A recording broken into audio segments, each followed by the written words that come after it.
નમસ્કાર વિદ્યાર્થી મિત્રો, જય સ્વામિનારાયણ.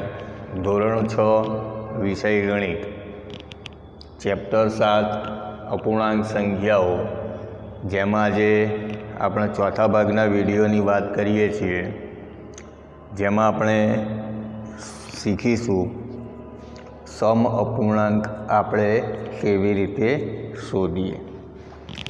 તો સૌથી પહેલાં આપણે વાત કરીશું સમ અપૂર્ણાંક શોધવા. તો વિદ્યાર્થી મિત્રો, તમને જે અપૂર્ણાંક આપવામાં આવ્યો હોય તેનો સમ અપૂર્ણાંક તમને શોધવાનું કહ્યું છે. ધારો કે 2/3. 2/3 સમ અપૂર્ણાંક આપણે 5 સમ અપૂર્ણાંક 2/3 શોધવા છે.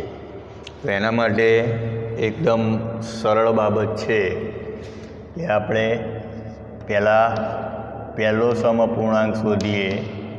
એમાં 2/3 એનો ઉપર નીચે 2 સાથે ગુણાકાર કરવાનો. તો 2 દુ 4 અને 3 દુ 6. બીજો સમ અપૂર્ણાંક શોધીએ, જેમાં 2/3 ઉપર નીચે 3 સાથે ગુણાકાર કરવાનો. 3 દુ 6, 3 તરી 9.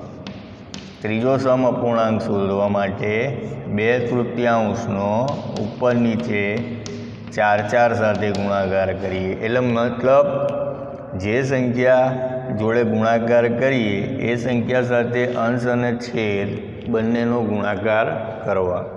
તો 4 દુ 8 અને 4 તરી 12. આગળ 2/3 એનો 5 સાથે ગુણાકાર કરીએ તો 5 દુની 10 અને 5 તરી 15.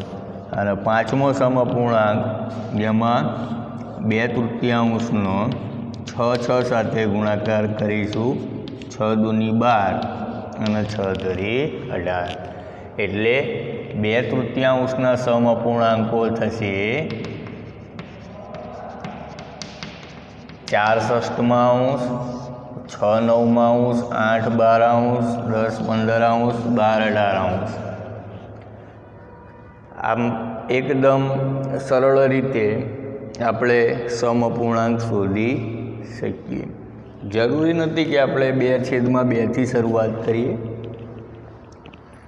10/10 બી લઈ શકાય, 12/12 બી લઈ શકાય. તમારી જે ઈચ્છા હોય એ પ્રમાણે આપણે એના સમ અપૂર્ણાંક શોધી શકીએ.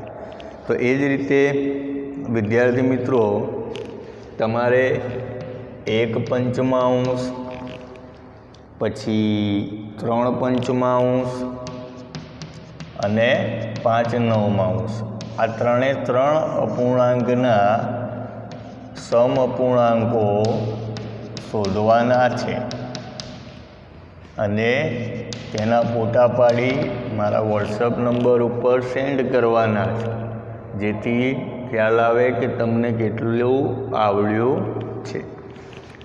સૌથી સરળ છે સમ અપૂર્ણાંક શોધવા. તેમાં આપણને સરળતાથી ગુણાકારે આવડે એવા છે અને સરળતાથી આપણે સમ અપૂર્ણાંક પણ શોધી શકીએ છીએ. ત્યારબાદ આપણે વાત કરીશું અપૂર્ણાંક. જો આપણને કોઈ આપવામાં આવ્યો હોય અને એમ કહેવામાં આવ્યું હોય કે એને અતિ સંક્ષિપ્ત સ્વરૂપમાં લખો, તો વિદ્યાર્થી મિત્રો, અતિ સંક્ષિપ્ત સ્વરૂપ એટલે ટૂંકામાં ટૂંકું સ્વરૂપ, અને એ પણ આપણને સરળતાથી આવડે. જો તમે વ્યવસ્થિત ધ્યાન રાખશો તો અતિ સંક્ષિપ્ત સ્વરૂપ પણ તમે સરળતાથી શોધી શકશો. એના માટે એક એક્ઝામ્પલ જોઈએ આપણે. 42/28. હવે અપૂર્ણાંક છે, તેનું આપણે અતિ સંક્ષિપ્ત રૂપ શોધવાનું છે. તો આનું અતિક સંક્ષિપ્ત રૂપ શોધવા માટે આપણે 42/28ના ભાગ જોઈએ. તો વિદ્યાર્થી મિત્રો, આપણે જાણીએ છીએ, પહેલાં એક નક્કી કરો કે કયા ઘડિયામાં 42 આવે છે. તો 7ના ઘડિયામાં 7 છંગ 42. તો 7 છંગ 42 લખીશું.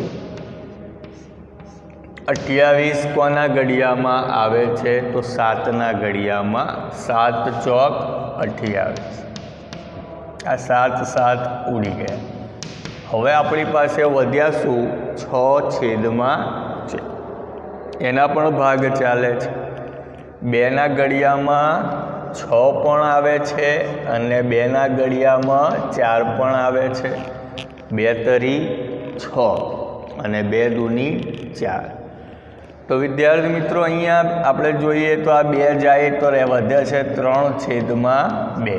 અને આ રૂપ એવું છે કે જેનો આગળ ભાગ ચાલતો નથી, અને જ્યાં આગળ ભાગ ચાલતો અટકે તેને આપણે કહીશું અતિક સંક્ષિપ્ત રૂપ. આ રીતે અતિક સંક્ષિપ્ત રૂપ આપણે શોધી શકાય. એક એક્ઝામ્પલ આપણે હજુ જોઈએ કે 16/72 આપવામાં આવ્યા છે. તો આપણે સૌથી પહેલાં નક્કી કરીએ. 18 કોના ઘડિયામાં આવે છે? તો 8ના ઘડિયામાં.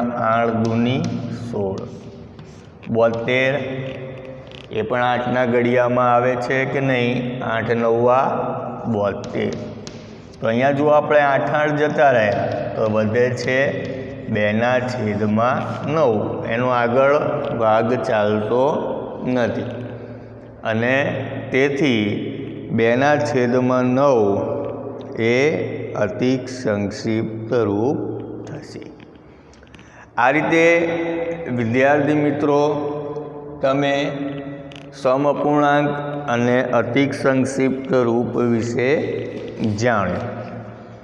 તેનું સ્વાધ્યાય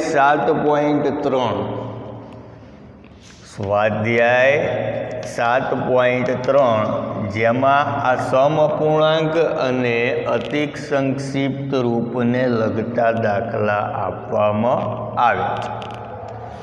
એ સ્વાધ્યાય 7.3 તમારે પ્રેક્ટિસ અર્થે પોતાની જાતે ક્યાંય જોયા વગર ગણતરી કરી અને તેના ફોટા પાડી અને મારા વોટ્સઅપ નંબર ઉપર સેન્ડ કરો. દરેક વિદ્યાર્થીને જય સ્વામિનારાયણ.